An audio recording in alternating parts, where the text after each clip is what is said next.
I'm on the hunt for a low-fat dog kibble for a fussy 14-year-old Jack Russell with pancreatitis. A low-fat food for pancreatitis. Low-fat this, low-fat that. What low-fat you have? That tends to be the most common question people ask whenever they're dealing with pancreatitis. Let me tell you something about pancreatitis. You are looking at the wrong thing. Just like in human medicine, vets are sometimes stuck in the past. Let me explain to you why. Whenever a vet tests for pancreatitis, what they do is test for lipase, excess lipase in the blood, so excess fat, excess triglycerides in the blood.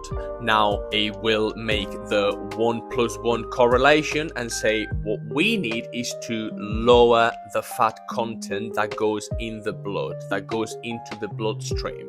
And then they will prescribe something like Royal Canin gastrointestinal. What they fail to do and what they fail to realize is that this food is 66% carbohydrates. In simple terms, carbohydrates convert into sugar.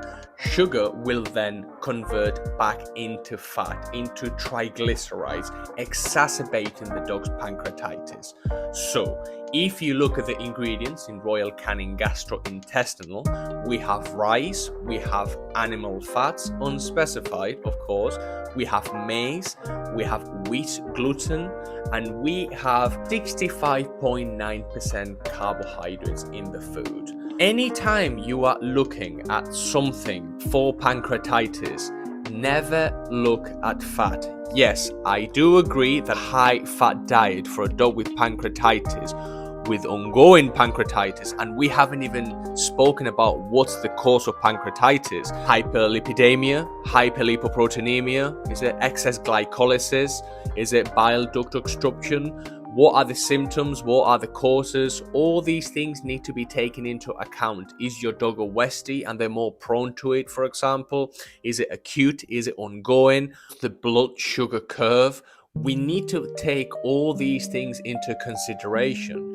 To just say we need low fat, but feed the dog 60-70% carbohydrates, those carbohydrates are going to convert into sugar, and that sugar, that excess sugar, is going to convert back into triglycerides within the liver and within the bloodstream, and that's going to be the fat you are so trying to avoid. So always please read the ingredients.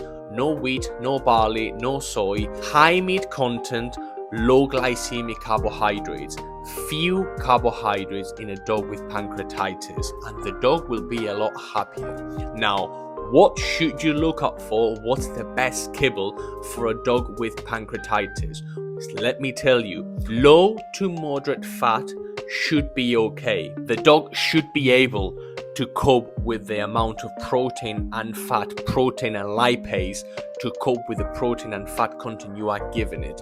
What the dog's not designed to do is break down 70% carbohydrates. So you can head to our website right now and you can buy any of those foods, and those will be a lot better and a lot lower in carbohydrate content than Royal Canin gastrointestinal. So you can shop with confidence that those foods are a lot better than a food that contains 66% carbohydrates.